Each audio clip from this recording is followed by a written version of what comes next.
Hello, this is Neil with BigfootTalk.com. We purchased this property in North Georgia approximately 10 years ago. It was an abandoned property. It had been abandoned for 8 to 10 years, but they had redone the house, and we loved it because we had some property with 2 streams on it and thought that we would have plenty of wildlife. We loved wildlife and the outdoors. So we redid it, put some fruit trees up. But after we did some bush hogging to clear out some of the areas where it was overgrown, we started seeing things that made no sense. Now in this area, there's no bear, but we're seeing things where things on the ground have been crushed, like something extremely heavy with flat feet had been on it, like elephants or something else, but it matched nothing in the area in the southeast that we're in. We also found things that had been done by something that has hands, things that have been twisted, things that have been put into and out of the pond that it had to have hands to be done. So there's things we're seeing that did not make sense.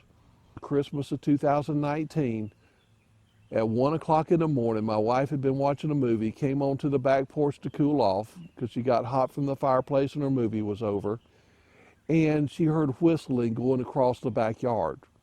We had some dogs in a shed that has a fenced-in pen for them in the backyard.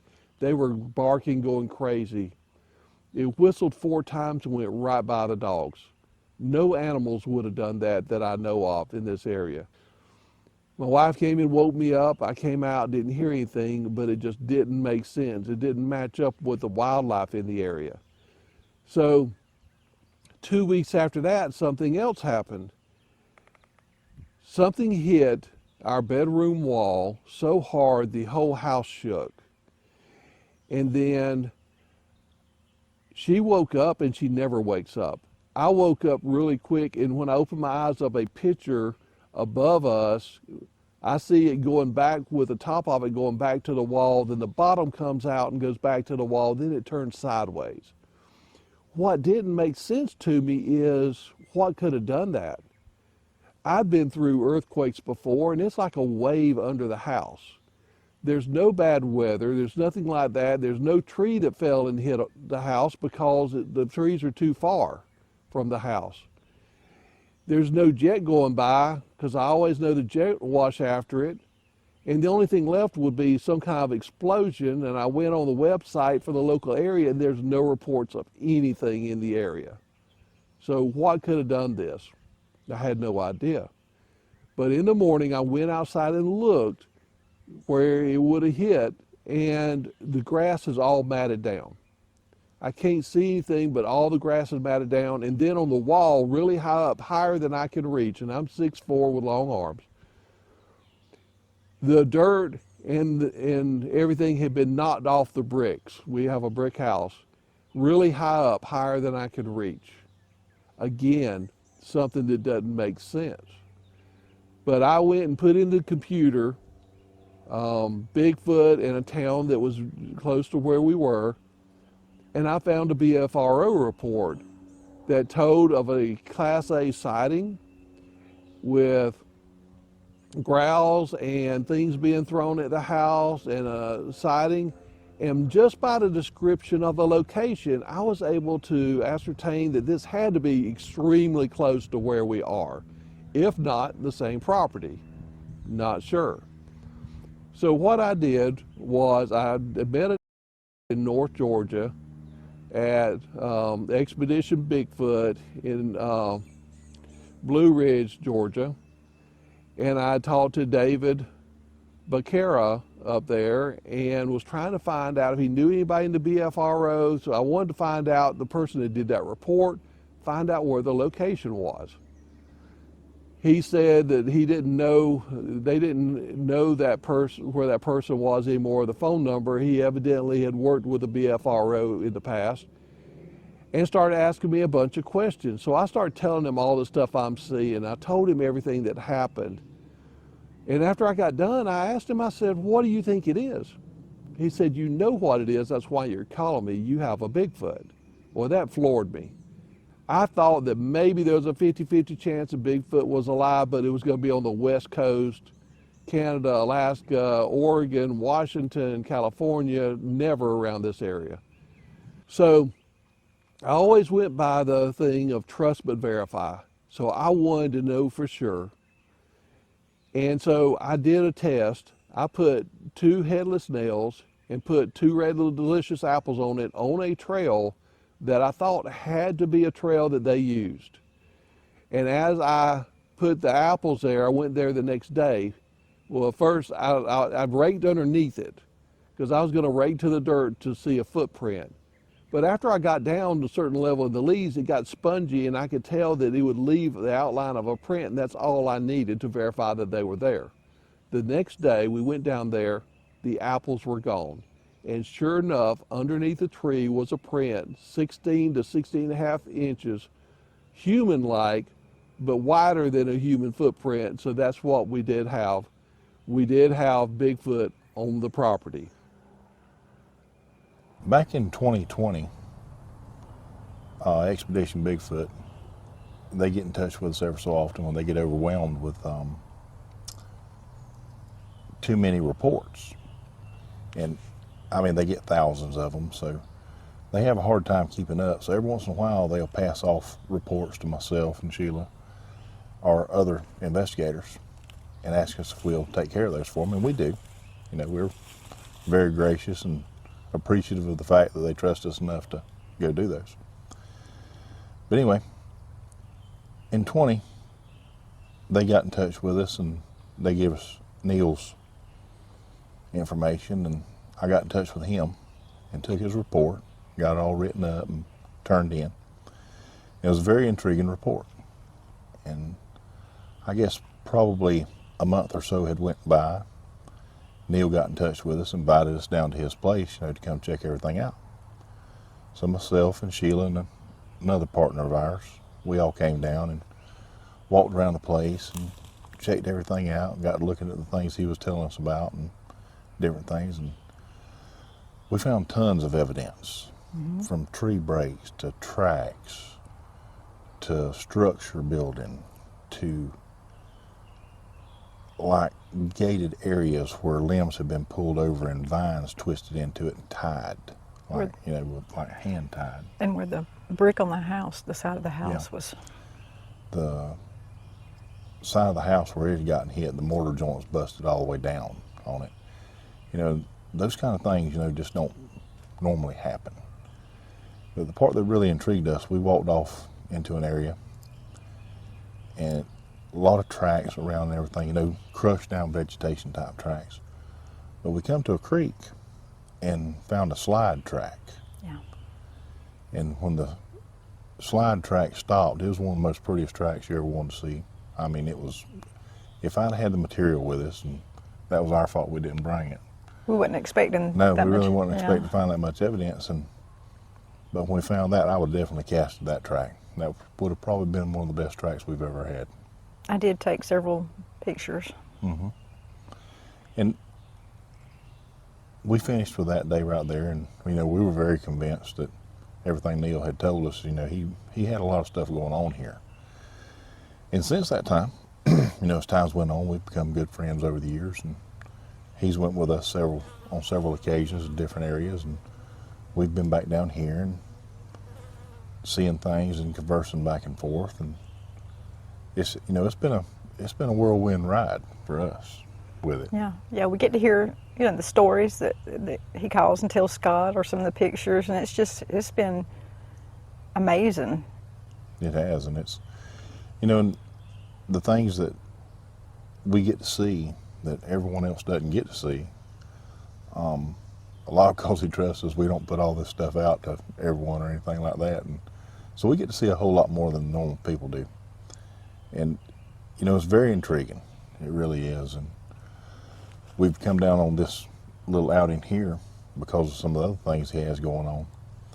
And the area, you know, has a possibility of getting destroyed, not a real good word, but Disrupted. Disrupted from some things that are happening around.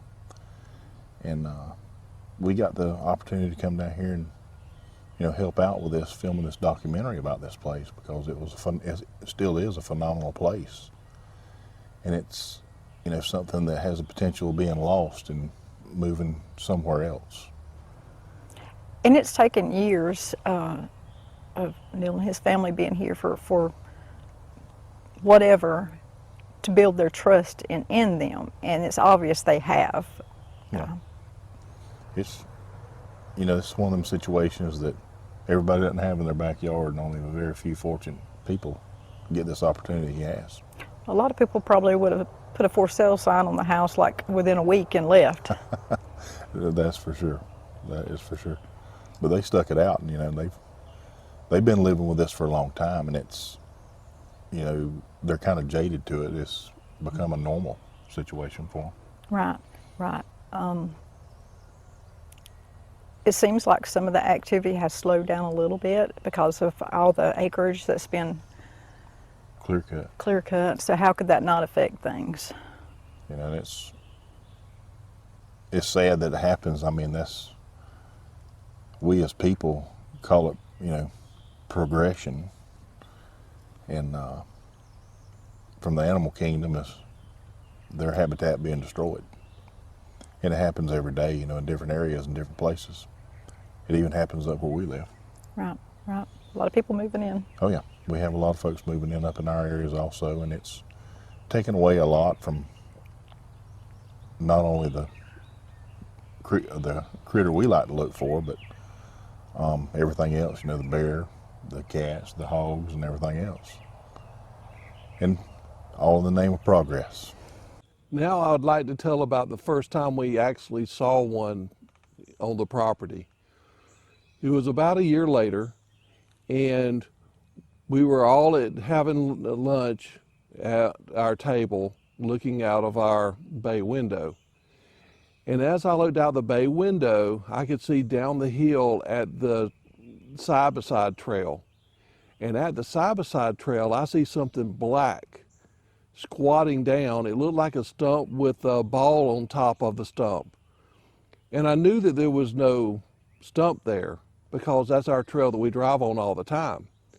So I mentioned to everyone at the table that I believed that we had a Bigfoot watching us eat at the table. And they looked down there and saw it, and half of them said, no, that's just a stump. The other one said, I don't think so. And I was like, I'm telling you, there is no stump there. That is actually where the side-by-side trail is. So I kept staring at it, and it came more into focus for me. And what I found was this thing was squatting down and kind of leaning towards us. I could see the head, but the thing that amazed me about it was solid black. And the traps on it were huge. It went almost out to the edge, to the end of the shoulders, but they came up as high as like the bottom of our ears, where our bottom of our ears would be. And that amazed me. I was like, that is crazy. Now it was slender, but athletic looking, and was young. It probably would have been maybe 6 foot, 6.5 foot if it was standing up. And I'm just staring at it. We're eating and talking, and I continue to stare at it. Finally, I told everybody to look and mark by the window where their chair is, where it is. I said, what's going to happen is when y'all go to put your dishes in or go to get seconds and everybody's not paying attention, it's going to disappear. Sure enough, everybody went to put their plate in the sink. I went ahead and got a little bit more. Went back, it was gone, not there anymore. So later on, and I showed that to everybody, and everybody saw it was gone. They said, wow, that's crazy. Later on, my wife and I went down there to where it was, and we could see where it was squatting and where the footprints went off into the woods. So that was our first sighting on the property. And we've seen I've seen a total of 4 sightings totally that I know 100% is Bigfoot. And I've seen 3 more that I'm 90% were baby Bigfoot. The second sighting that I saw was at another location. It was actually in LaGrange, Georgia. We were having a family outing in LaGrange, and the house from the front looked like a one-story house. But the back of it had a really steep hill, and then it had another level underneath there. But they had made, off the top level, made a big porch, a big deck off the back of the house with a picnic table up there. Underneath it, they had a grill and a smoker. So my job was to cook smoke 2 Boston butts for everybody to eat. Over to the west, there was a road that had gravel on it leading down to the pond for people to walk down on. So as I'm sitting, I'm watching at the deck, I'm watching the smoke to see if I need to add some more wood or lump coal or something to keep the heat going to smoke the Boston butts. And the wind is blowing it into the woods. Well, there was another person I was talking to looking the other direction. But as I'm looking, movement caught my eye. I've hunted as a kid a lot, so it caught my eye. Any movement catches my eye, it caught my eye. My eyes have been trained to look for something horizontal, like the back of a deer or something on 4 legs, but that's not what I'm seeing. What I'm seeing is something standing up next to a huge pine tree. It's got its hand on the side of the pine tree that's closest to me. It had its arm bent like this, and it also had, I can see its one chest, one leg, and the whole face looking around. But what was different about this one was much bigger.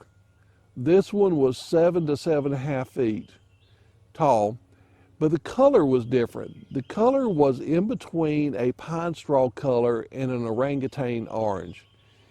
If you take pine straw as 0 and orangutan orange as 100, it would be about a 60%. It was a little more to the orange, but not much.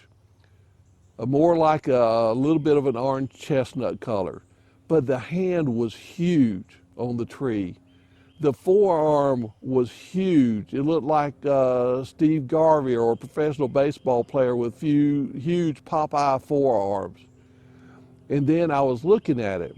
The skin color was a dark tan. The face, I could see it looking at me. And then it would look down at the smoke. And then it would look up at me and then look down at the smoke. And that happened 3 or 4 times. And I'm just not believing what I'm seeing. They say if you see a Bigfoot, it's 1 in a million people will see one. And here I'm seeing a second one at a different location that made no sense to me. What caught my eye, the movement that caught my eye, was hair was hanging down from its forearm about 3 to 4 inches, and the wind was blowing it. And that little bit of movement is what caught my eye. And as I was looking at it, all of a sudden, I looked at it for 2 to 3 minutes, and I was just staring at it. And I was still talking to the guy, but I wasn't mentioning anything to him because I was really confused but focused on what I was looking at. So my phone dinged with a text message, and I went and looked at it, and it was a junk text message. I looked back up, and it's totally gone. Now, where it was, I should have been able to look up and see it leaving or something, but it was just totally gone. The longer I thought about it, the longer I doubted what I was seeing. Even though it was clear as day, I had so much detail, it's clear as day what I saw, I started doubting it. So the next day, my wife and I are cleaning up the place, and we have to leave by 11. And I'm thinking, okay, I hate to pay the late fees. It's stupid to pay late fees. So I'm like, we need to leave at 11, but she wanted another cup of coffee. So we went to the picnic table on the back porch.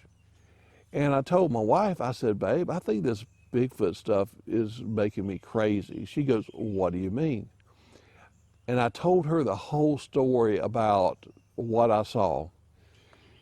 She looked at me and she goes, babe, did you see my text message yesterday? And I said, no, I didn't see any text messages yesterday except that one that deemed it was junk.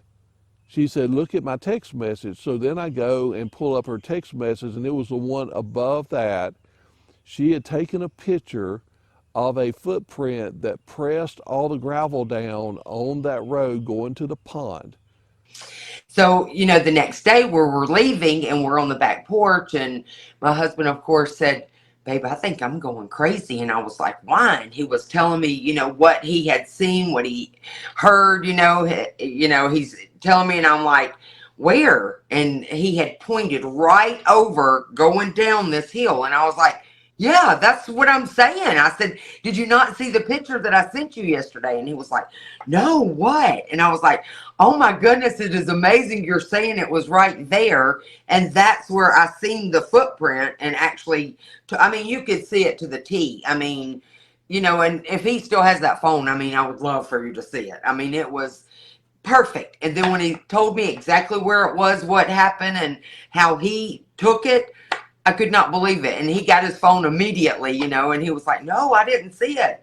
And he pulled it up. And of course, you know, he had 1,000 questions after that, you know, like, when did you see this? Where did you see it? You know, so that was pretty exciting. But, you know, the footprint, perfect. And then we don't even have any clue we're about to tell each other the same story. So that was pretty cool. And that was actually in LaGrange. So that confirmed to me that I saw a Bigfoot. There was no doubt about it now, because that confirmed that they were there, and I had so much detail, it had to be true. I just was confused by the fact that it disappeared in such a way that I thought I should have been able to see it leave. Then I told somebody about that at a later time, and they wrote it up and put it into a post or something somewhere. And they seemed a little leery about it because of the fact that it's a populated area, it's close to a town. And a few months later, they sent me a message and said, hey, somebody that saw the post from LaGrange let them know that they saw one. I said, really?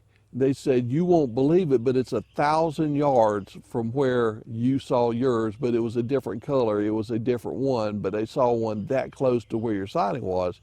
And I just kind of thought to myself and laughed, well, that means they didn't believe me, you know, and that just confirmed it to them that I was telling them the truth. And what's really neat about that situation is it's within a few miles of a major lake that's there people fish at a lot. And a year and a half later, we went and fished at it, and they have islands on it. The first island I went to, I said in my head, I wonder if any Bigfoot live on these islands. Nothing happened at that island because you could see through it. The next island we go to is thicker, you can't see through it, and larger. And I thought in my head again, I wonder if there's any Bigfoot here. All of a sudden a tree knot came from that island. The gentleman next to me is somebody who takes and cuts trees out of people's yards when hurricanes come through and different things like that. And I asked him, I said, did you hear that? He said, yeah, I heard it. And I said, what do you think it is? He said, I have no idea. So I asked the guy that we had fishing, you know, fishing with us, I said, do people live on this island? He said, no, they're not allowed to live on the island, but somebody could have gone on shore on the other side because they do picnics every now and then, but we're going to go over there and fish on that side, and we'll know then. So then we go on that side. Nobody had been on that shore cooking or been on it all day. You didn't see any drag marks where a boat went up. So that was very strange. The next island we go to, you can see through most of it. I thought the same thing. Nothing happened. Now the fourth one we went to was much larger. And as we were fishing, I thought the same thing in my head. At one spot there were 2 knocks. At a different spot there was 1 knock, as if made by 2 different ones. And the guy next to me goes, did you hear that? And I said, yeah. He goes, He goes, I don't know anything that could do that, any animal that could do that. Do you? And I said, no. And he said it sounded like something with a huge wooden baseball bat hit a hardwood tree as hard as they could. He goes, I don't know what could do that unless it's a person. Well, we were going around those because he had fish attractors that he put in there, basically Christmas trees and other things he sunk to the ground that the crappie were in, and nobody was on that island either. I was sitting on the back porch, and it was pretty late, 11:30, 12 o'clock, sitting on the back porch, and I hear movement outside. I hear it from the right of the backyard, the right side of the pool going over to the left side. And that is where our doghouse is, and the dog pen, and where they get to play. Well, I hear some movement out there, and I can't remember if it was leaf shuffling. You could feel the present, hear the present, and it was something big. And I thought it was my daughter at the time out there playing with me. So of course I start yelling for her, get in here. It's too late to be playing around and so forth. And then I hear a whistle, and I'm like, all right, that's enough. Get in here. That's enough, thinking I really just wanted her to come out. So I knew that it was her and it wasn't somebody else. So of course, she never come back onto the back porch. So I walk in and I go to her bedroom just to actually see if she's in there, what's going on. And she's sound asleep in her bed. So I immediately go and wake up my husband, and I'm like, you've got to come hear this. You've got to see this. This is no joke out here. Of course, by the time he got out there, there was no action, no sounds, no anything. But, I was really just tripping out, just because, I didn't know what it was. It was something. It wasn't a small animal. I mean, it was humanly,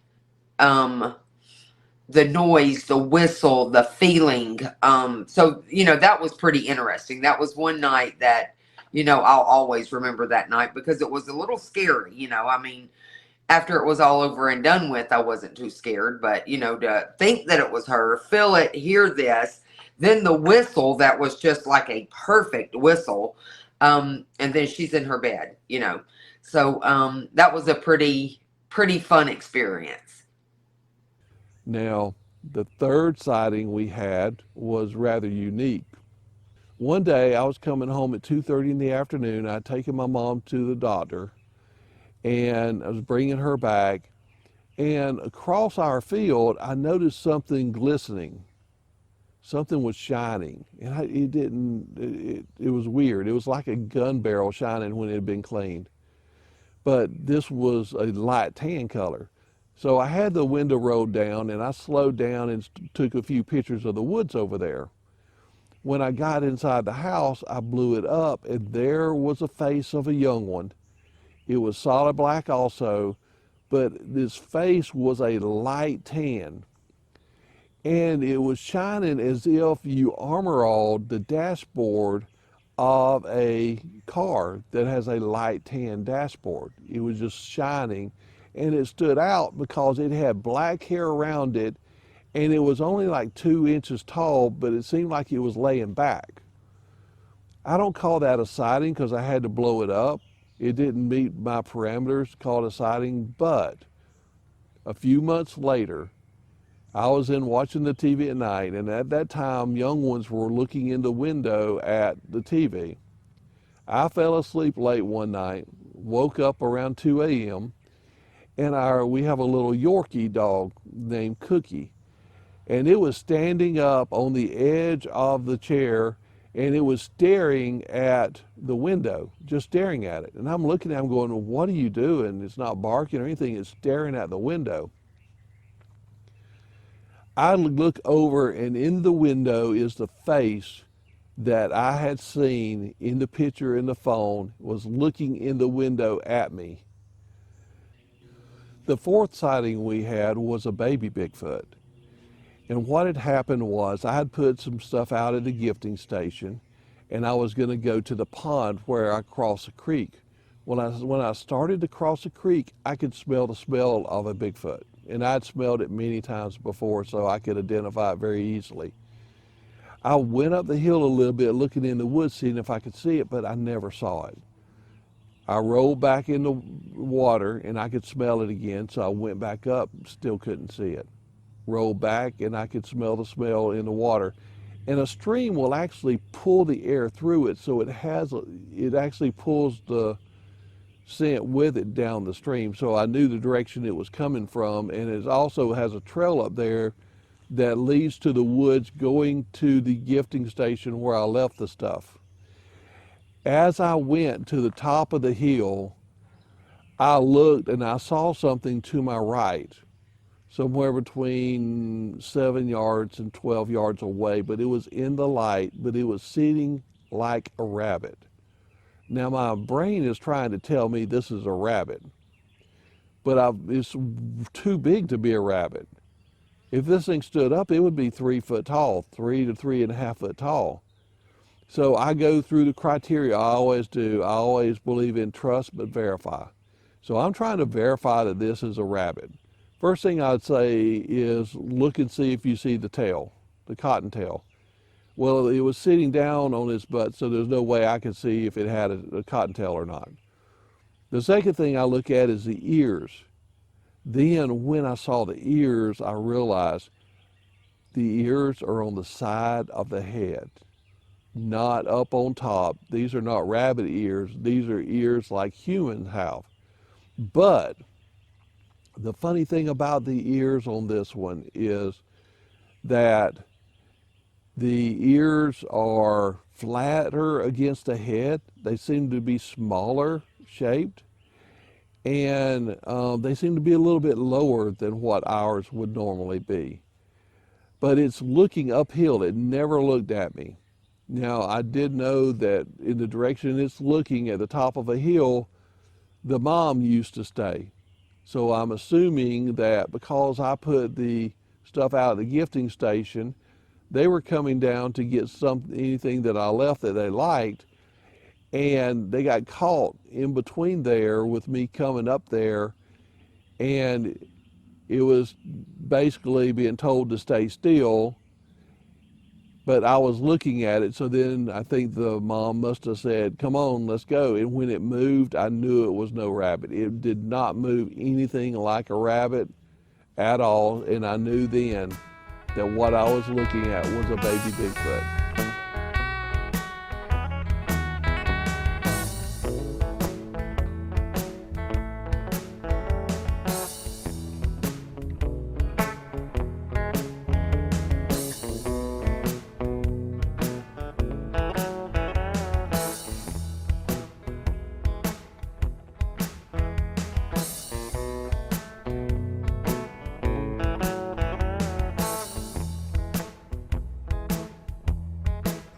So we got a couple of these little things right here in our arsenal. It's a little IR camera.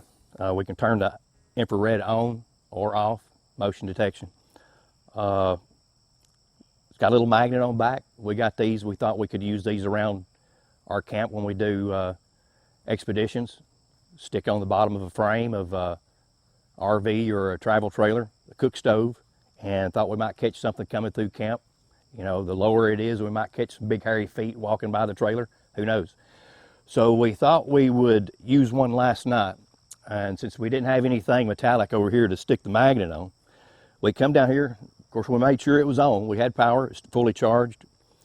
Before we did this, and we found a little place right here in this hedge. These two little branches are almost spring loaded. So what we decided to do is to pull two of them apart and let these branches squeeze that camera in place.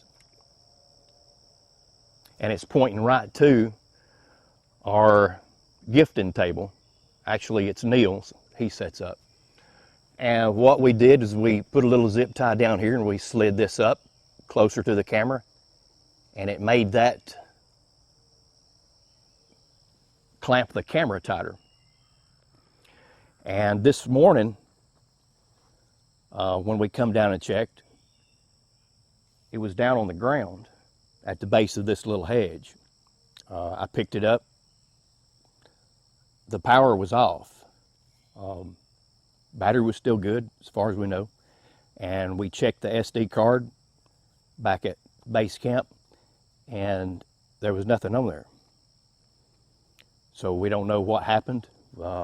We did find a little impression behind this hedge, like something took one step there just close enough to poke this thing out. We don't know.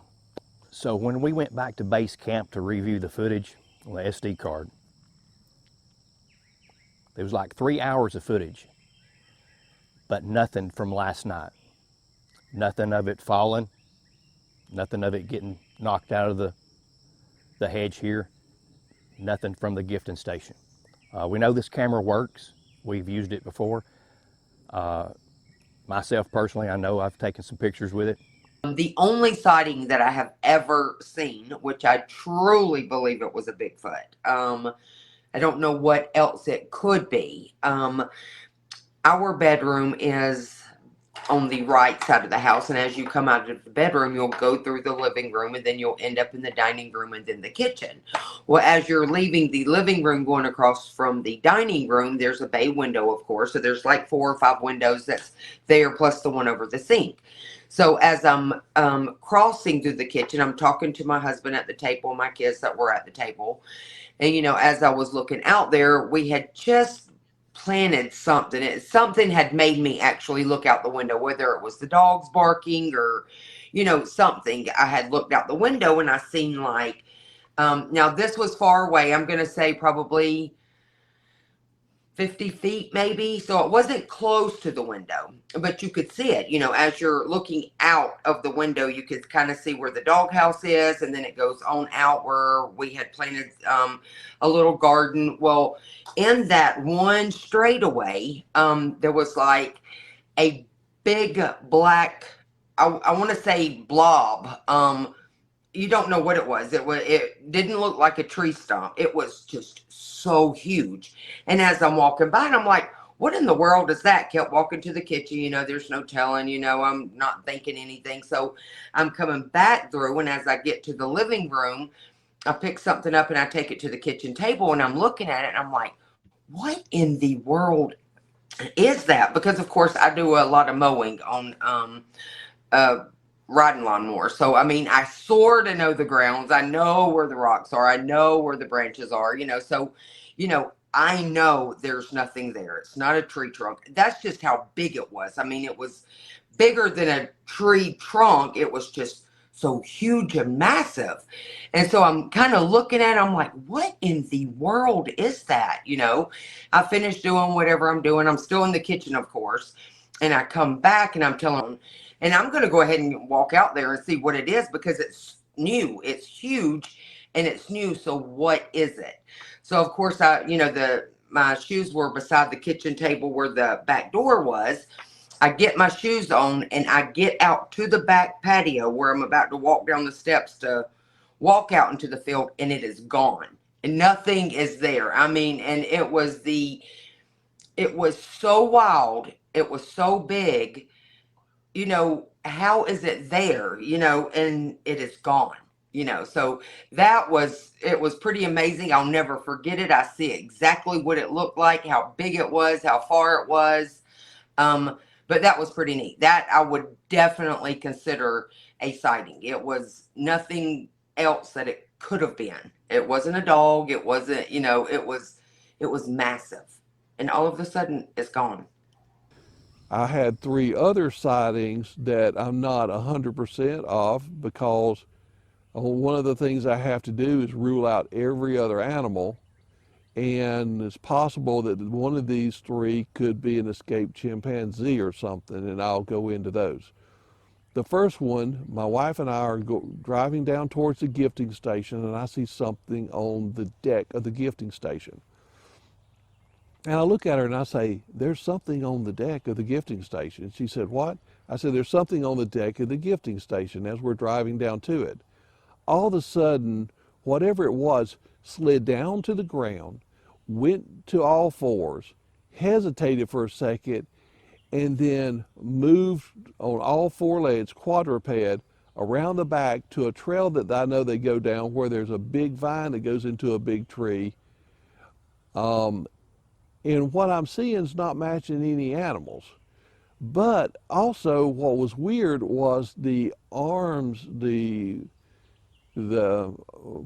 front legs or arms and the back legs were outside the frame of the body, which I'd never seen any animal do that. They usually have them underneath their body so they can move quicker, but this is outside the framework, and it moved weird. It moved spider-ish, not exactly like a spider, but something like a spider, and it moved weird. So I started thinking about all the animals that could have done that, and pretty much ruled out everything, because no animal slides off of something like that. I've seen kids do it at playgrounds, but I've never seen other animals do it. They usually will leap off and run into the woods as fast as possible. They wouldn't just slide down, go to all fours, and then hesitate and then move slowly to go to the woods like this did. So all the other animals I could think of, I had to rule out. But I wasn't close enough to see the face or definition of the hair, so I don't call that a sighting.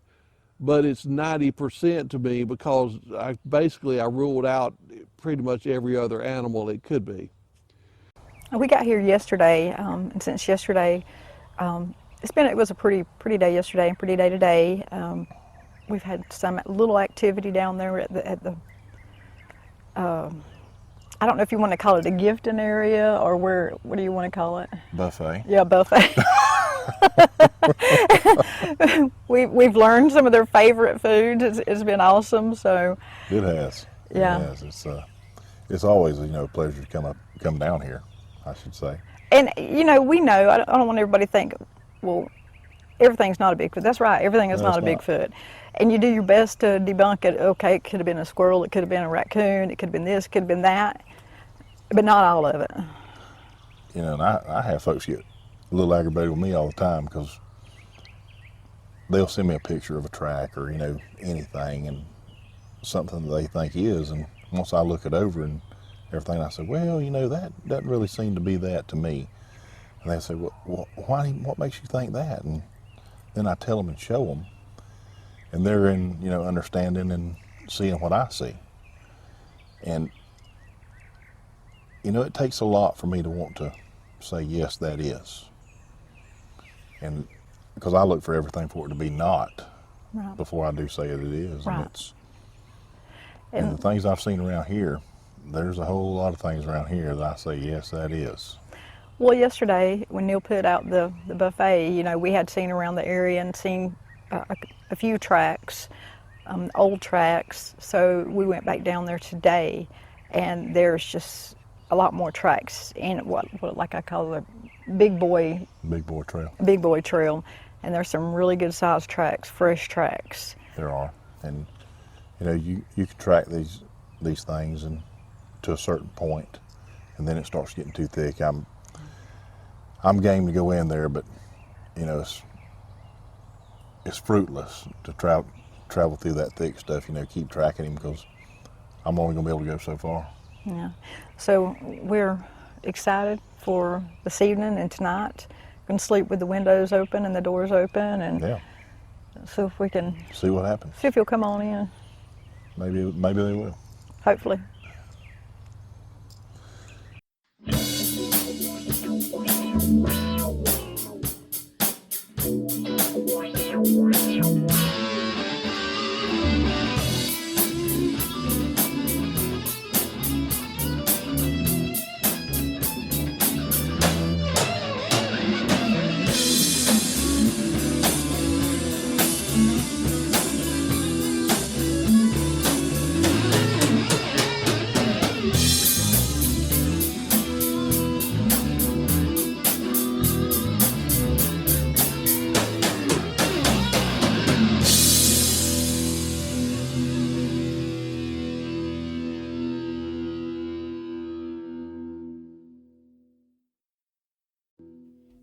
This has been a Sawdust production.